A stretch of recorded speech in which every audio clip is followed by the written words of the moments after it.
ஏழை எளியவர் வீட்டில் இந்த ஈன வயிறுபடும் பாட்டில் கோழை எலிகளெனவே பொருள் கொண்டு வந்து சொல்ல கொதிக்குதடா நெஞ்சம் வெறும் சோற்றுக்கா வந்தது இந்த பஞ்சம்.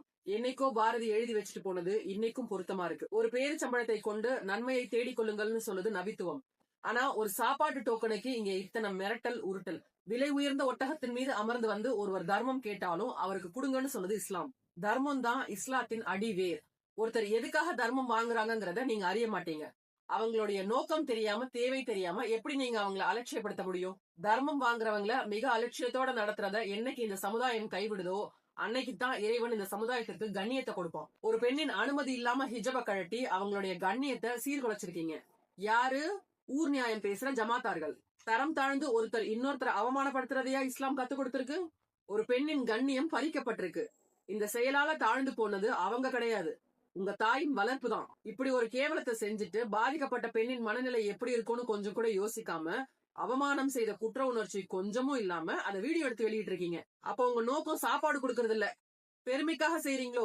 ஒருவேளை அந்த பெண் நீங்க கொடுத்த சாப்பாடு டோக்கனை ஜெராக்ஸ் பண்ணி கொண்டு வந்திருந்தாலும் எக்ஸ்ட்ரா ஒரு சாப்பாடு கொடுக்கறதுனால நீங்க கட்டி வச்சிருக்கிற கோபுரம் சரிஞ்சா போயிரும். இல்ல அது தப்புனாலுமே அதுக்கு சட்டப்படி என்ன நடவடிக்கை எடுக்கணுமோ அதை எடுத்திருக்கலாமே, அது உங்க உரிமை.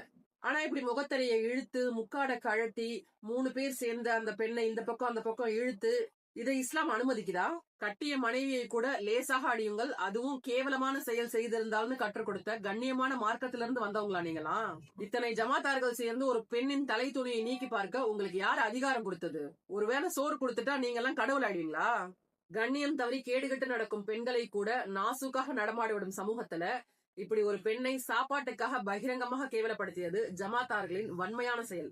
எதுல சரியா இருக்கணுமோ அதையெல்லாம் கோட்டை விட்டுட்டு சாப்பாடு கேட்டு வந்த ஒரு பெண்ணிடம் இத்தனை கேவலமாக நடந்தது மிக வன்மையாக கண்டிக்கத்தக்கது. முதல்ல மெஹராஜ் இரவுன்ற கொண்டாட்டம் மார்க்கத்துல நபியின் வழிகாட்டுதல்ல இருக்கா?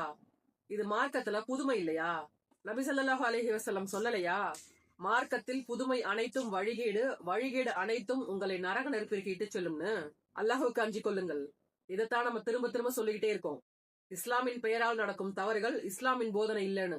ஆனா இஸ்லாமின் அடையாளத்தோடு நீங்க செய்யற இந்த மாதிரியான ஈன செயல்கள் கண்ணியமான இஸ்லாத்தை தான் கேவலப்படுத்தும். ஒரு சாப்பாட்டு டோக்கனுக்காக இப்படி செய்வாங்களான்னு ஊரே கேவலமா பேசுது.